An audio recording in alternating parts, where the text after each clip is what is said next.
thought it would be most appropriate that I begin my introduction of Amitav Ghosh with some words from his own evocative essay, The Testimony of My Grandfather's Bookcase. So this is Amitav.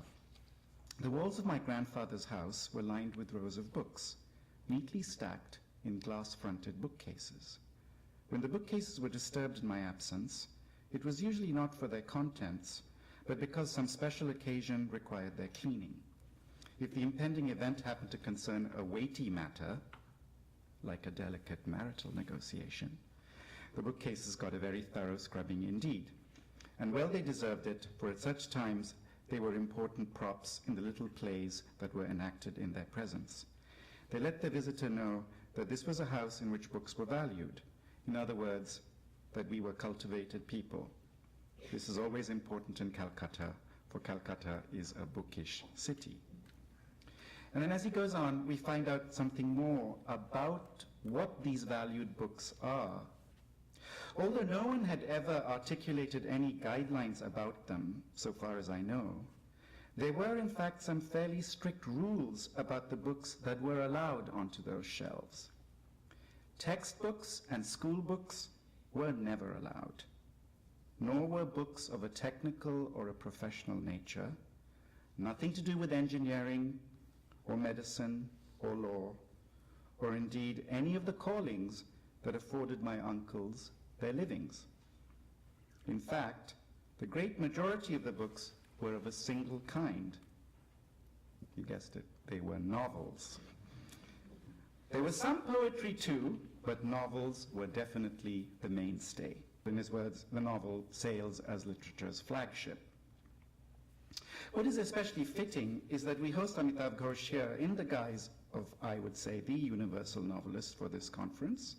His own many brilliant novels include Circle of Reason, with its potato-headed protagonist Alu, chased around the world as a mistaken terrorist suspect, The Shadow Lines, that reconstructs the slow violence of partition through jump cuts from India to Bangladesh to England, The Calcutta Chromosome, that gives a science fictional feel for the discovery of the cure of malaria by Ronald Ross in British India, The Glass Palace, that renders a fascinating history of 20th century Burma by following the exiled royal family to India until their last retainer elopes, and The Hungry Tide, an estuarian novel, if you can call it that, or Along the River Run, as Joyce might say, set in the deep ecology of the mangrove swamps of India and Bangladesh.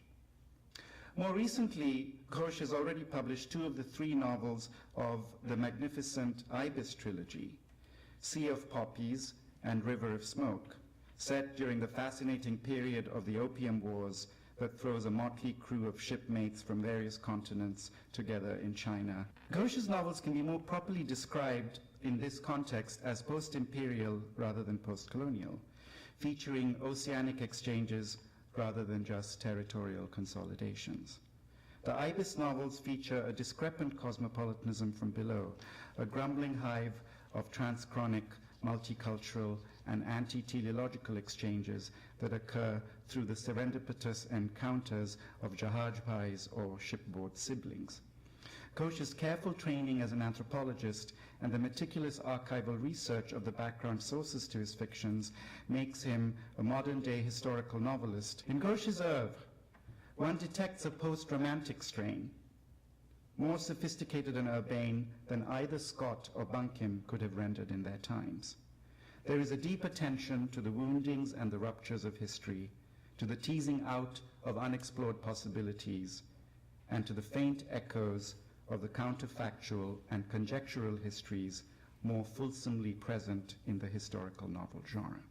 Amitav has won many prizes and awards, and he's en route to winning many, many more, but I will just list a few of the feathers in his cap.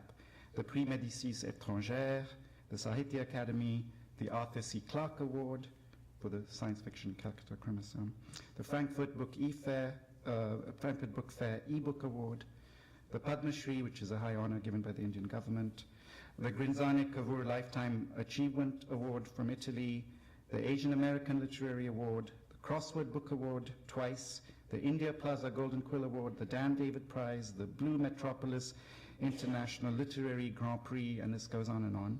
But in addition to his own PhD, he's of course also recipient of several honorary doctorates, including from Queen's College, City University of New York, and the Sorbonne.